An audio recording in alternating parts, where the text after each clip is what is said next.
नगर पंचायत चितबड़गांव में दोबारा चुनाव कराने की उठी मांग, प्रत्याशियों ने लगाया चुनाव में धांधली का आरोप। खबर यूपी के बलिया से है, जहां बलिया के चितबड़गांव नगर पंचायत कार्यालय के समीप सुभाषपा के नगर पंचायत अध्यक्ष पद के प्रत्याशी और बीजेपी से बागी हुए प्रत्याशी अपनी मांगों को लेकर क्रमिक अनशन पर बैठ गए हैं। क्रमिक अनशन पर बैठे राजेश सिंह ने कहा कि मतगणना के दौरान 2 मतपेटिका में एक भी मतपत्र नहीं था। मतपेटिका खाली मिलने के बाद मतगणना में धांधली का आरोप लगाया है और कहा है कि आज दूसरा दिन है क्रमिक अनशन का। 3 दिनों का क्रमिक अनशन है। अगर कल कोई अधिकारी नहीं आता है तो हम लोग दूसरा कदम उठाएंगे। बीजेपी से जीते प्रत्याशी और खुद को जीते हुए चेयरमैन घोषित कर रहे हैं। इनको पूरी जनता चेयरमैन मान नहीं रही है। जनता पूरी दुखी है। जनता को आघात लगा है, उनको ठेस लगा है। अगर जनता का जनाधार है वो हम लोग के बीच में आए, उपेंद्र तिवारी और अपने प्रत्याशी से इस्तीफा दिलवाए और स्वतंत्र चुनाव करवाएं। अगर बीजेपी का प्रत्याशी चुनाव जीत जाता है तो मैं बयान हल्फी लगाकर दूंगा कि मैं आज के बाद राजनीति को छोड़ दूंगा। जो चुनाव में खर्च होगा हम लोग वहन करेंगे। अगर जनता का जनाधार है और जनता के मत से जीते हैं तो हम लोग के बीच में आए, इस्तीफा लगाए और स्वतः चुनाव कराए। और अगर बीजेपी का प्रत्याशी हार जाता है तो पूरे चुनाव का खर्च वो प्रत्याशी दे और हमें के लिए उपेंद्र तिवारी और उनका प्रत्याशी राजनीति से त्यागपत्र दे। हम लोग राजनीति से त्यागपत्र देने के लिए तैयार है। बाइट राजेश सिंह उर्फ डब्बू सिंह, प्रत्याशी सुभाषपा नगर पंचायत चितबड़गांव। बाइट बीजेपी से बागी हुए प्रत्याशी संजय कुमार तिवारी की रिपोर्ट, बलिया यूपी।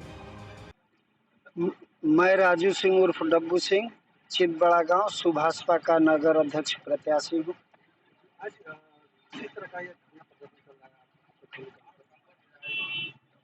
मतगणना स्थल पे धांधली हुआ है। खाली मतपेटी का जो है वीडियो चल रहा है, टूटी हुई मतपेटियों का वीडियो चल रहा है।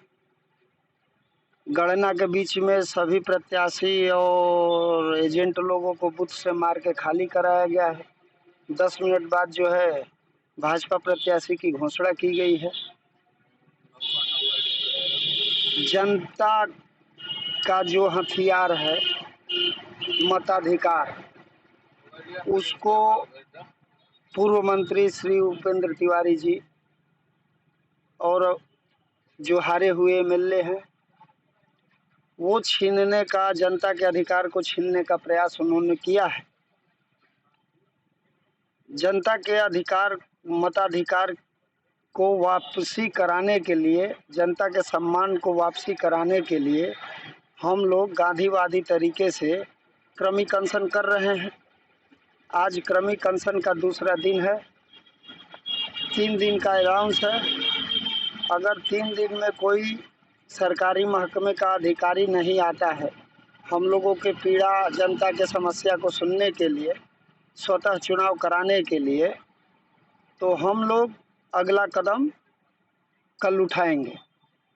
यहाँ के जो चेयरमैन जो जीते हुए हैं अमरजीत सिंह, उनका कहना है कि जो जनता का मताधिकार, जो जनता ने निर्णय लिया है, जीत उनको दी है, यह आप लोगों को पसंद नहीं रहा है, उनका कहना है।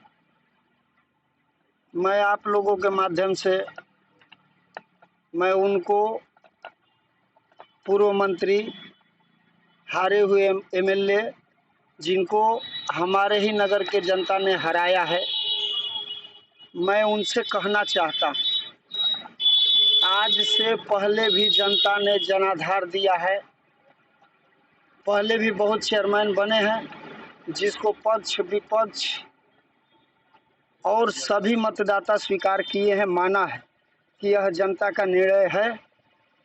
लेकिन मैं आप लोगों के माध्यम से पूर्व मंत्री उपेंद्र तिवारी जी से और जो मतों की डकैती करके चेयरमैन खुद को घोषित कर रहे हैं, इनको जनता कहीं चेयरमैन मान नहीं रही है। नगर में पूरे मतदाता दुखी हैं और आघात उनको लगा है, उनके सम्मान को ठेस लगा है। आप उनको डकैत, मतलब कि डकैत का दर्जा दे रहे हैं, यहाँ तक कि वो तो आपको कह रहे हैं कि नहीं आप कर रहे हैं। मैं क्या हूँ मैं बाद में बताऊंगा, लेकिन अभी मैं बताना चाहता हूँ आपको कि अगर ये जनता का जनाधार है तो वो हम लोगों के बीच में आए, उपेंद्र तिवारी जी अपने प्रत्याशी से इस्तीफा दिलवाएं और स्वतंत्र चुनाव कराएं।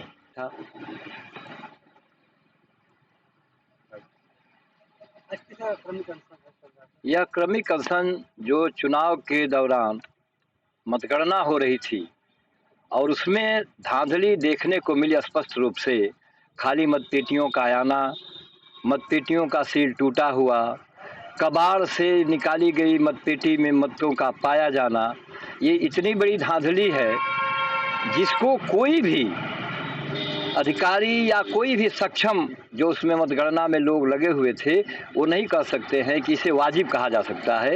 ये गलत है। गलत को गलत कहने पर प्रत्याशियों को, एजेंटों को बर्बरतापूर्वक पीटा गया।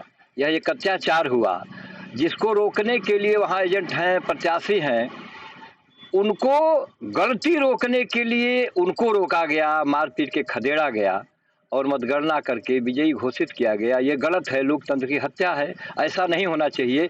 इसी के खिलाफ यह अनशन चल रहा है। अगर आपकी मांगे पूरी नहीं होती है, देखिए, मांगे पूरी नहीं होती हैं तो हमारी रणनीति गांधीवादी तरीके से हम चल रहे हैं, अनशन कर रहे हैं। अगर नहीं होती है हमारी मांग पूरी, हमारी मांग ये है कि इस चुनाव को रद्द करके पुनर्मतदान कराया जाए, जिससे कि जन भावनाओं पर कुठाराघात जो हुआ है उसका शमन हम कर सकें और उसको यथोचित उत्तर दे सकें, क्योंकि अभी जनता को यह उत्तर मिल नहीं रहा है।